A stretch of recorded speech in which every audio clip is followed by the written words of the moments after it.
Selanjutnya yang kedua poin saya, tanda-tanda datangnya hari akhir. Berdasarkan keterangan yang berasal dari Al-Quran dan hadis, terjadinya hari akhir atau hari kiamat didului tanda-tanda. Yang pertama itu ada tanda kecil atau kiamat sugro. Yang kedua itu tanda besar atau kiamat kubro. Yang pertama itu tanda kecil atau istilah sugro. Tanda-tanda sugro ini menurut pendapat ulama dimulai sejak peristiwa pecahnya rembulan pada zaman hidupnya Rasulullah SAW. Dan pada zaman sekarang itu tanda-tanda kecil itu sudah banyak terjadi, seperti peperangan dan kekacauan ini. Juga disebutkan di lain hadis sebagai berikut, demi diriku yang di tangan Allah Subhanahu wa taala, bahwa dunia belum berakhir kiamat kecuali dengan munculnya keadaan pada manusia dalam suatu hari yang seorang pembunuh itu tidak mengetahui untuk apa yang membunuh. Juga yang dibunuh itu tidak mengetahui dengan sebab apakah dirinya dibunuh.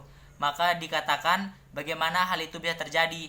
Jawabannya, karena terjadi kekacauan. Pembunuh dan yang terbunuh akan memasuki neraka. Hadis riwayat Muslim. Yang kedua itu tanda besar. Tanda-tanda besar ini sering pula disebut dengan istilah kiamat kubro.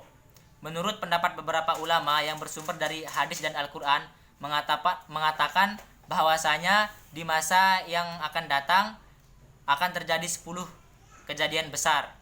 Kejadian-kejadian besar ini akan terjadi nanti menjelang terjadinya kiamat kubro. Adapun tanda-tanda besar itu sebagai berikut. Yang pertama itu munculnya Dajjal. Yang kedua itu munculnya Imam Mahdi. Yang ketiga itu munculnya Nabi Isa. Yang keempat itu keluarnya Ya'juj dan Ma'juj. Yang kelima itu terbitnya matahari dari arah barat. Yang keenam itu keluarnya Da'bah. Yang ketujuh itu keluarnya asap. Yang kedelapan itu rusaknya Ka'bah. Kesembilan itu sirna dan musnahnya Al-Quran. Yang kesepuluh itu keluarnya udara yang halus dan sejuk. Sekian.